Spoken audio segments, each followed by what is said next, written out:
तो भाई फिर से एक बार स्वागत करता हूं आप सभी का आपके अपने YouTube चैनल आज की दुनिया पर। और दोस्तों आज के वीडियो की अगर मैं आपसे बात करूं साथियों तो आज हम डिस्कस करने वाले हैं एक बहुत ही इंपॉर्टेंट टॉपिक के बारे में। और दोस्तों टॉपिक है आपका यूनिट 1 आइडिया ऑफ भारत का। तो दोस्तों आइडिया ऑफ भारत का जो टॉपिक है आपका उसमें मैंने आपके लिए क्वेश्चन 1 बताया था मेरे पिछले वीडियो में, जिसमें मैंने आपके लिए समझाया था कि भारतवर्ष की अवधारणा क्या है। तो जो भी लोग इस वीडियो को देख रहे हैं चाहे वो इंग्लिश मीडियम से हों चाहे हिंदी मीडियम से हों, उससे कोई फ़र्क नहीं पड़ता क्योंकि दोनों लैंग्वेज में आपके लिए वीडियो मिल जाएगा और आप इजीली जाकर प्लेलिस्ट में वीडियोस देख सकते हैं। तो दोस्तों आज की वीडियो में आपके लिए क्वेश्चन नंबर 2 बताऊंगा और क्वेश्चन नंबर 2 का जो टाइटल है वो है हमारा भारत के पर्यायों की शाश्वतता। यानी कि भारत जो हमारा देश है दोस्तों, इसके अलग अलग नाम हैं। तो ये अलग अलग जो नाम है ये नाम कब से चले हुए आ रहे हैं और किन लोगों ने किस बारे में बात की हुई है, किस तरह के नाम यूज़ हुए थे पहले के टाइम से। जैसे मैं आपको इस वीडियो में महाभारत की स्टोरी के बारे में बताऊंगा।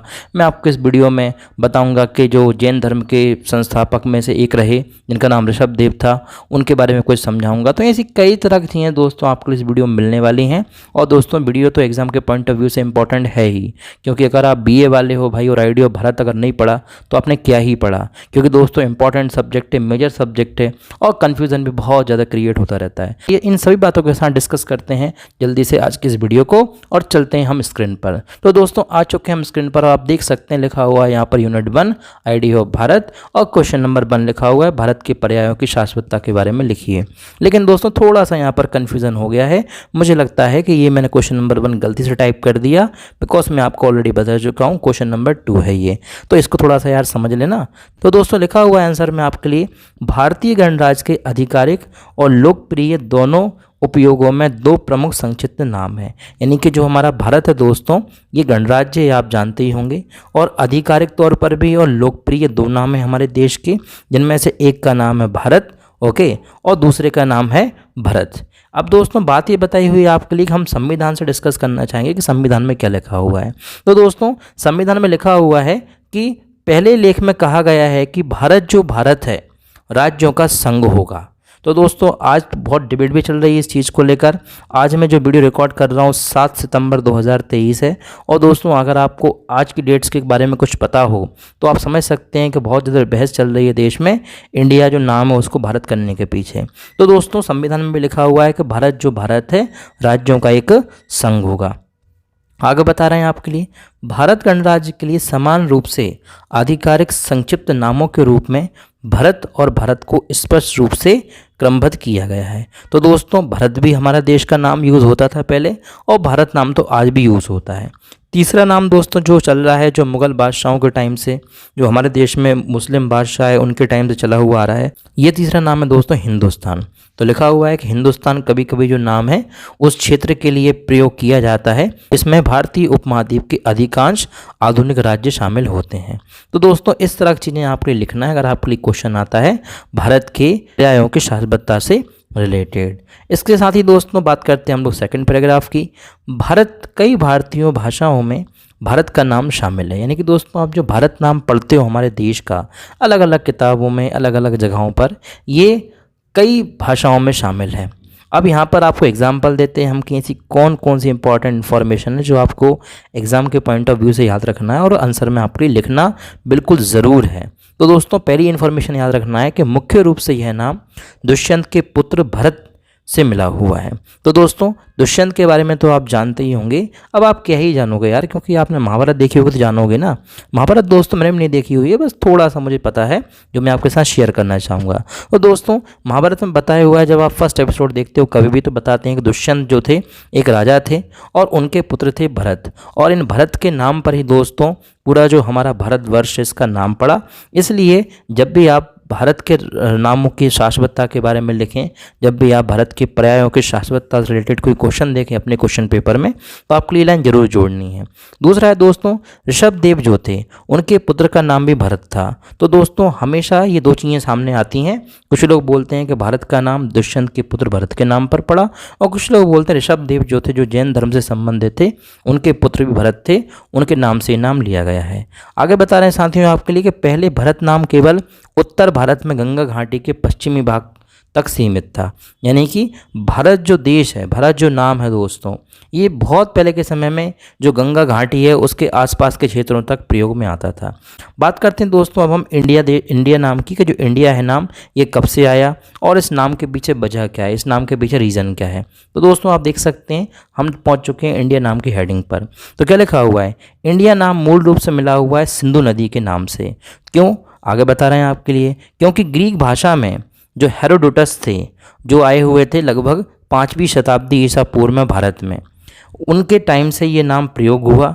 आगे बताया आपके लिए कि यह शब्द 9वीं शताब्दी में प्रयोग किया गया था और 7वीं शताब्दी तक आधुनिक अंग्रेजी में शुरू हुआ। तो दोस्तों जो हेरोडोटस थे, जैसा कि मैंने आपको बताया 5वीं शताब्दी में वो इंडिया में थे, उन्होंने जब सिंधु नदी को देखा तो उनको ऐसे कई तरह के सिंधु नदी से संबंधित कुछ ऐसे साक्ष्य मिले, कुछ ऐसी इन्फॉर्मेशन मिली जिसमें उनको इंडिका नाम ऐसा मिला। तो उससे ये नाम पड़ गया समय के साथ इंडिया।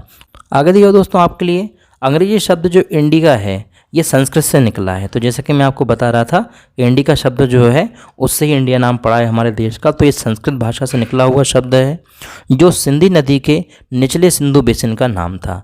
तो सिंधु नदी दोस्तों आपको पता ही है बहुत बड़ी नदी थी उस टाइम पर, इनफैक्ट आज भी है। तो दोस्तों निचले सिंधु बेसिन का मतलब क्या होता है, निचले सिंधु बेसिन से मतलब दोस्तों कि कोई भी नदी होती है वो इस तरह से बहती जाती है। अब दोस्तों निचला बेसिन मतलब कि जब नदी जो है यहाँ है तो कुछ और नाम से कहलाएगी, यहाँ पर बह रहा है पानी और यहाँ बहुत सारे शहर हैं तो कुछ और नाम से बन जाएगा, यहाँ पर कुछ और नाम। जैसा आप सुना होगा ना गंगा के कई नाम हैं। तो दोस्तों ऐसे ही जो निचला बेसिन था सिंधु का उसको बोलते थे उस समय इंडिका, इसलिए दोस्तों ये नाम इंडिया पड़ गया। आगे एक और इन्फॉर्मेशन आपको मैं देना चाहूँगा, लिखा हुआ है एक राजा था उसका नाम था डेरियस। इसने लगभग 516 ईसा पूर्व में सिंध पर विजय प्राप्त की थी। अब आपके दिमाग में ये राजा दोस्तों भारत का नहीं था बल्कि ये राजा था ग्रीक राजा। जैसे आप सुना होगा सिकंदर का नाम, जिसको अलेक्जेंडरी बोलते हैं, ऐसे ही ये राजा ग्रीक राजा था। तो इसने 516 ईस्वी में दोस्तों सिंध पर विजय प्राप्त की और जिसके बाद इसने निचली सिंधु बेसिन जो है उसमें जो सिंधु नदी है उसका नाम इंडिका पड़ता था और साथ में उसने वहाँ पर हिंदू शब्द भी देखा और ऐसे करके इंडिका नाम जो है यानी कि इंडिया नाम जो है वो अस्तित्व में आ गया। बात करते हैं अब सिकंदर की भी, क्योंकि दोस्तों अब ग्रीक राजाओं की बात छिड़ी दी है हमने तो सिकंदर को भी पढ़ना पड़ेगा ना, सिकंदर को बुरा लग जाएगा। तो बात करते हैं हम लोग सिकंदर की। सिकंदर के समय तक ग्रीक कॉइन में यानी कि जो ग्रीक राजा सिक्के चलाते थे उन सिक्कों में भारत सिंधु से अलग क्षेत्र के बारे में बताया गया है। यानी कि ग्रीक राजा जो थे सिकंदर के टाइम पर ये बताते थे कि भैया भारत जो है वो सिंधु से अलग है, मतलब भारत और सिंधु में कोई फ़र्क नहीं है, कोई जुड़ाव नहीं है, कोई अटैचमेंट नहीं है। आगे दिया हुआ है दोस्तों सिकंदर केवल गंगा डेल्टा तक ही उत्तर भारत के बारे में जानता था। सिकंदर मतलब अलेक्जेंडर, तो जो अलेक्जेंडर था वो केवल ये जानता था कि भारत बस केवल कहाँ तक फैला हुआ है, गंगा और उसके आसपास के इलाकों में। लेकिन जो मेगास्थनीज आया दोस्तों उस मेगास्थनीज ने जो है भारत में दक्षिणी प्रायद्वीप को भी शामिल किया। तो ये कुछ इन्फॉर्मेशन थोड़ी सी आपके लिए समझना है इंडिका नाम से संबंधित। अब दोस्तों बात करते हैं हम लोग कि जो हिंदुस्तानी शब्द है जो कि हमारे देश के लिए प्रयोग होता है, कब से ये शब्द प्रयोग में आ रहा है और कौन कौन से राजाओं ने इस शब्द को लेकर अलग अलग बातें कही हुई हैं। तो लिखा हुआ है हिंद और हिंदुस्तानी शब्द इंडो आर्यन संस्कृत सिंधु से आए हैं। अब दोस्तों कुछ नहीं होता, ये भारत के ये भाषा के अलग अलग रूप होते हैं। तो इंडो आर्यन संस्कृत सिंधु से आए हुए शब्द हिंदू हिंदुस्तानी।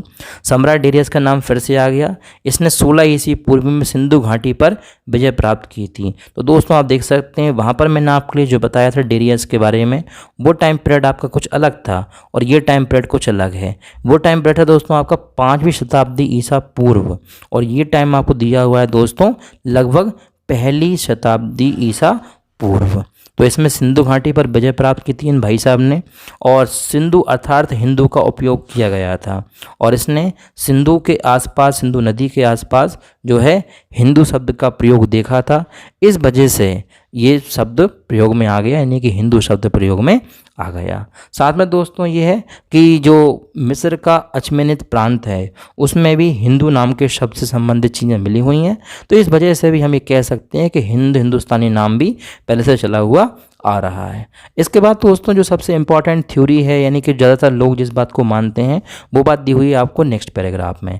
मुग़ल बादशाह से बारे में बताया हुआ है। तो मुग़ल बादशाह के टाइम से हिंदुस्तानी शब्द किताबों में आपको देखने को मिलता है और यूँ कहें तो ज़्यादातर किताबों में हिंदुस्तान शब्द जो है वो मुग़ल बादशाहों के टाइम से प्रयोग किया जा रहा है, ऐसा माना जाता है। तो मुग़ल बादशाह बाबर के बारे में बताते हैं थोड़ा सा हम आपके लिए। मुग़ल बादशाह बाबर ने कहा था कि पूरब, दक्षिण और पश्चिम में हिंदुस्तान महासागर से घिरा है। तो मतलब मुग़ल बादशाह बाबर ने जो है हिंदुस्तान शब्द का प्रयोग किया अपने स्टेटमेंट में, जब उसने पूरब, पश्चिम दिशाओं के बारे में बताया।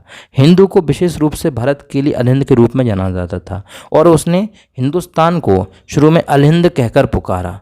आगे बताया हुआ दोस्तों आपकी 11वीं शताब्दी में एक किताब लिखी गई, उस किताब का नाम था तारीख ए हिंद, जिसका मतलब होता है भारत का इतिहास। तो इस किताब में भी वर्णन किया गया है हिंदुस्तान शब्द का। इसलिए दोस्तों हम कह सकते हैं कि मुग़ल बादशाहों के टाइम से, यानी कि लगभग जो है 16वीं शताब्दी से ये शब्द हिंदुस्तान यूज़ होता हुआ आ रहा है हमारे देश के लिए। बात करते हैं दोस्तों हम लोग नेक्स्ट पैराग्राफ की। दोनों नाम हिंदू और हिंदुस्तानी 11वीं शताब्दी की इस्लामी वजह से फारसी और अरबी भाषा में मौजूद थे। तो दोस्तों 11वीं शताब्दी में जो इस्लामिक विजय हुई भारत में, तब से ही ये शब्द प्रयोग में आ रहे थे। मुग़ल बादशाहों के टाइम 16वीं शताब्दी से ये शब्द प्रयोग हो रहे हैं। तो मतलब आप देख सकते हैं 11वीं शताब्दी भी आप लिख सकते हैं, अगर आपके पर्टिकुलरली लिखना है कब से शुरुआत हुई। और अगर मुग़ल बादशाहों की बात करें तो आप लिख सकते हैं 16वीं शताब्दी। तो दोस्तों इस्लामिक विजय हुई थी इस टाइम पर। अगर हम थोड़ा सा आपके लिए इसलिए बताऊं तो आपको पता ही होगा, पृथ्वीराज चौहान जो थे उनका दिल्ली पर राज था दोस्तों 11वीं शताब्दी में, और उनकी रियासत को दिल्ली पर कब्जा किया मोहम्मद गौरी ने, जो कि गज़नी का एक सुल्तान था। मोहम्मद गज़नी का हम बोल सकते हैं कि एक नौकर था। तो इस तरह की चीज़ें जो हैं दोस्तों आपको इतिहास किताबों में मिल जाएंगी, उससे संबंधित स्टेटमेंट आपके लिए दिया हुआ है। आगे लिखा हुआ, दिल्ली सल्तनत मुग़ल काल के शासकों ने अपनी भारतीय प्रभुत्व को दिल्ली के आसपास फैलाने के लिए भारत देश को हिंदुस्तान नाम दिया है। तो आपको ये समझ में आ गया होगा आई होप कि किस तरह से हिंदुस्तान नाम इन लोगों ने दिया था कि ये अपना जो ओहदा है, उनकी जो इमेज है वो फैला सकें भारत में, एक नया नाम वो दे सकें। तो तब से ही दोस्तों ये नाम चला हुआ आ रहा है, ये आप समझ सकते हैं।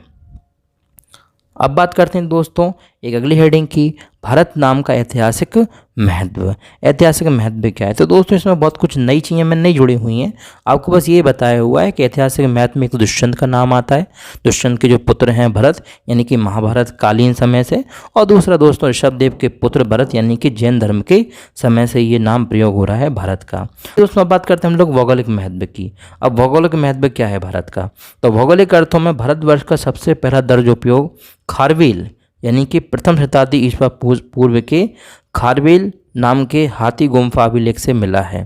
तो दोस्तों जो राजा खारवेल थे उन्होंने लिखा हुआ है अपने शिलालेखों में, अपने बोल सकते हैं कि पत्थरों पर जो उन्होंने लिखवाया अपनी विजय अभियान के बारे में, अपनी प्रशस्ति के बारे में, उसमें दोस्तों राजा खारवेल ने लिखवाया हुआ था भारतवर्ष का नाम।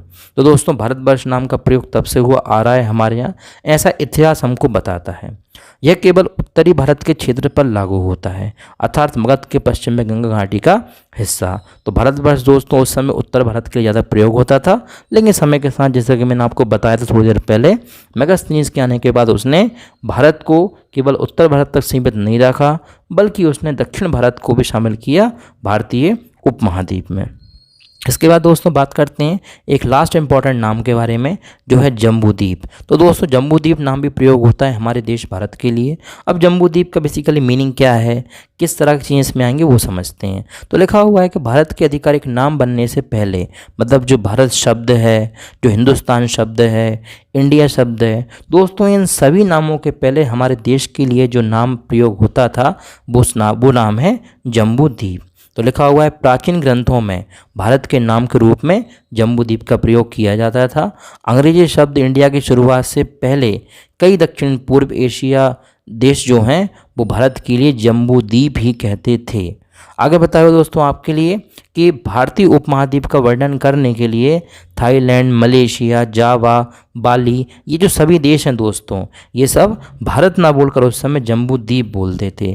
कुछ पुराणों में दोस्तों कहीं कहीं आपको इन्फॉर्मेशन ये भी मिल जाएगी कि जम्बूद्वीप जो है वो भारत के लिए तो प्रयोग किया ही जाता था नाम, साथ में पूरे एशिया महाद्वीप के लिए भी दोस्तों जम्बूद्वीप नाम प्रयोग होता था। तो दोस्तों ये कुछ इन्फॉर्मेशन मैंने आज की वीडियो में आपके लिए बताने की कोशिश करी, जिसमें मैंने आपके लिए अलग अलग नाम जो हैं भारत के, उनका क्या कंसेप्ट है, कहाँ से ये नाम आए, कितने समय से ये नाम प्रयोग में किए जा रहे हैं और दोस्तों इन नामों का मीनिंग क्या है, वो सारी चीज़ें डिस्कस की। आई होप आपको बहुत कुछ क्लियर हो गया होगा। फिर भी अगर आपको कोई डाउट हो, आपको लगता हो कि कहीं पर कोई चीज़ रह गई है, तो आप बिल्कुल कमेंट कर सकते हैं। निश्चित ही आपके कमेंट का जवाब आपके लिए मिल जाएगा। और दोस्तों हमेशा की तरह जो मैं आपसे बोलता हूँ कि आप अगर ये PDF चाहते हैं तो आप सिंपल डिस्क्रिप्शन बॉक्स में लिंक दी हुई है हमारे टेलीग्राम चैनल की, आप वहाँ पर जाइए, ज्वाइन कीजिए, आपके लिए PDF मिल जाएगा इस वीडियो का। साथ में दोस्तों आपको हमारी हर एक वीडियो का PDF आपके लिए हमारे ग्रुप पर मिल जाएगा। तो दोस्तों